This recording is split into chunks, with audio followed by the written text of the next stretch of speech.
warahmatullahi wabarakatuh. Hadirin yang saya hormati, pentingnya menggunakan masker di musim pandemi.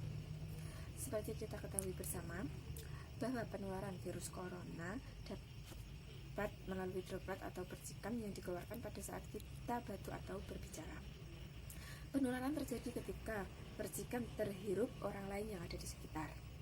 Oleh karenanya, masker dibuat untuk melindungi diri dari droplet yang dikeluarkan oleh orang lain agar tidak masuk ke hidung dan mulut kita ataupun sebaliknya. Agar droplet kita tidak mengenai orang lain, karena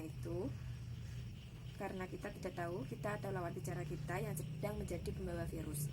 Terdapat 3 jenis masker yang disarankan kepada masyarakat agar dapat memutus penyebaran virus corona, antara lain yaitu 1.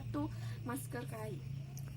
Sesuai dengan anjuran Kementerian Kesehatan RI, masyarakat disarankan untuk memakai masker kain ketika hendak berpergian keluar rumah, misalnya saat harus bekerja atau membeli kebutuhan harian.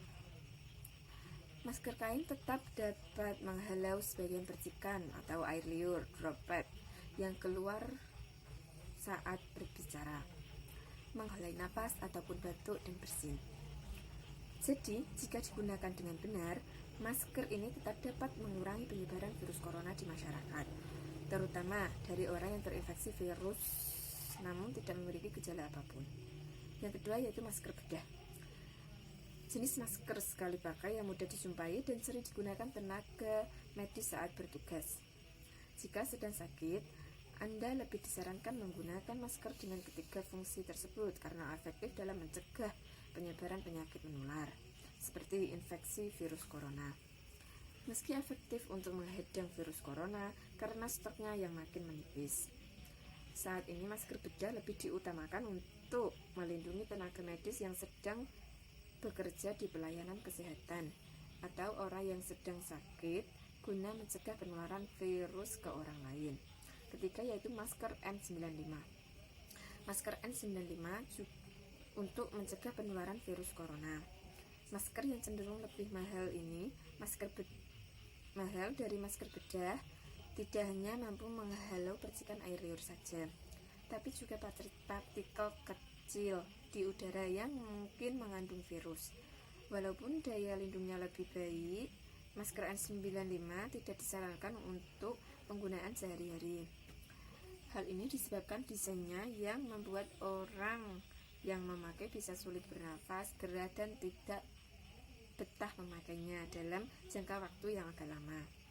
Masker ini diutamakan untuk digunakan untuk petugas medis yang memang kontak secara langsung dengan penderita COVID-19, misalnya dokter, perawat yang bekerja di ruangan isolasi khusus COVID-19 atau IGD.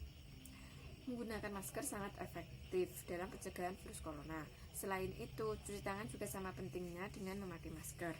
Untuk saat ini, pemerintah sangat gencar untuk mengkampanyekan pemakaian masker, mulai dari sanksi sosial hingga materi.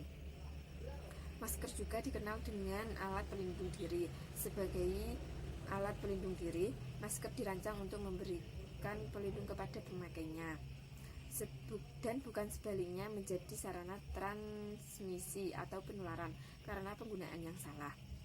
Berikut adalah panduan menggunakan masker yang benar. Pastikan Anda telah mencuci tangan dengan bersih. Jika Anda menggunakan masker bedah, pastikan sisi luar adalah yang berwarna hijau dan sisi dalam yang berwarna putih.